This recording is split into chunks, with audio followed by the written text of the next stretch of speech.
Assalamualaikum warahmatullahi wabarakatuh. Perkenalkan, nama saya Nafisa Khairunisa dengan nomor induk mahasiswa 25613-291 dari Fakultas Matematika dan Ilmu Pengetahuan Alam, Program Studi Farmasi.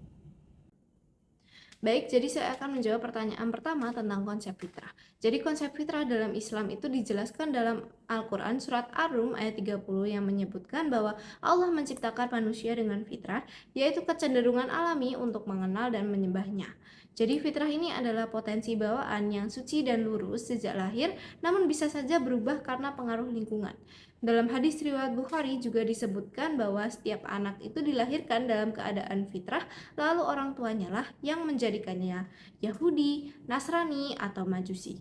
Yang artinya memang Islam itu memandang fitrah sebagai dasar pembentukan moral dan keimanan seseorang.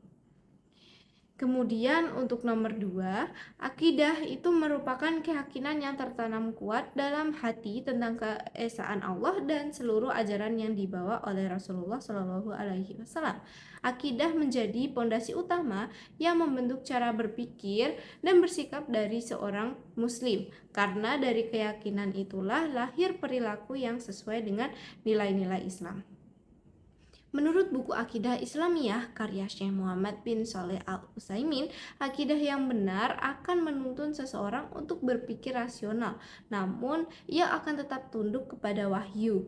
Contoh yang pertama, seperti mahasiswa yang memiliki akidah kuat akan jujur dan bertanggung jawab dalam belajar karena ia merasa selalu diawasi oleh Allah Subhanahu wa taala.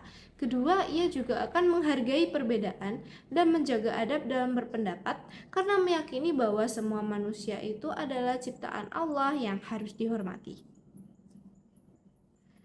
Kemudian untuk nomor 3, jadi dalam Al-Quran surat Al-Ankabut ayat 45 itu disebutkan bahwa sholat dapat mencegah dari perbuatan keji dan mungkar. Maksudnya sholat itu bukan hanya sekedar ritual, tapi sarana untuk menumbuhkan kesadaran spiritual yang mengontrol perilaku. Ketika seseorang sholat dengan khusyuk, ia merasa diawasi oleh Allah Subhanahu wa taala sehingga enggan untuk melakukan hal-hal yang dilarang. Dalam kajian Ustadz Adi Hidayat juga dijelaskan bahwa sholat yang benar akan memperkuat karakter disiplin dan menjaga diri dari hal-hal negatif.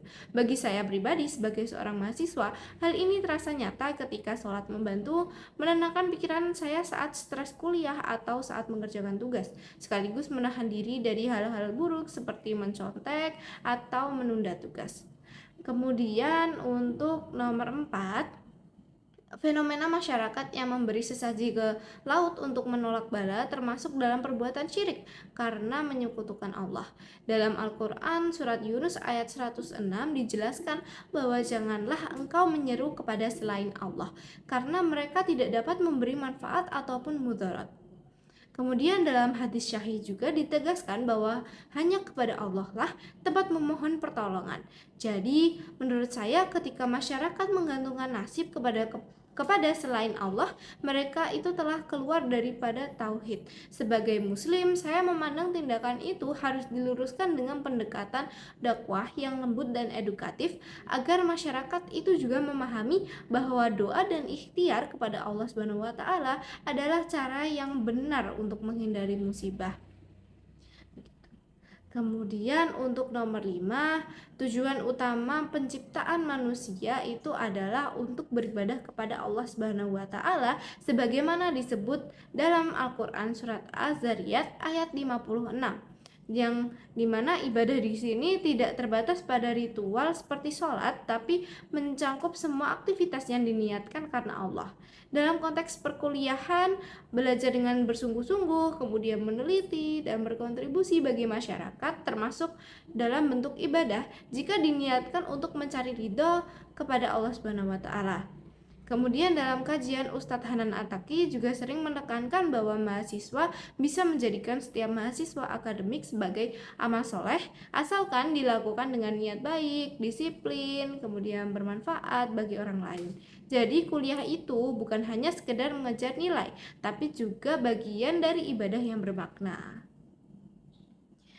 Baik, kemudian yang terakhir nomor 6, keberadaan Allah itu dapat dibuktikan melalui berbagai perspektif keilmuan.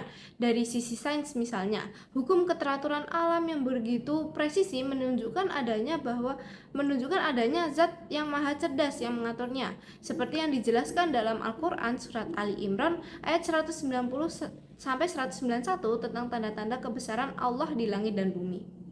Kemudian dalam ilmu farmasi misalnya, keteraturan struktur molekul, kemudian proses metabolisme hingga kesempurnaan sistem tubuh manusia mencerminkan adanya pencipta yang maha sempurna. Hal ini juga didukung oleh pandangan ilmuwan muslim seperti Ibnu Sina yang menyatakan bahwa keteraturan alam tidak mungkin muncul tanpa kehendak Tuhan. Jadi ilmu pengetahuan itu justru memperkuat keyakinan bahwa Allah itu benar-benar ada dan maha kuasa. Baik, jadi sekian yang bisa saya sampaikan. Terima kasih banyak. Wassalamualaikum warahmatullahi wabarakatuh.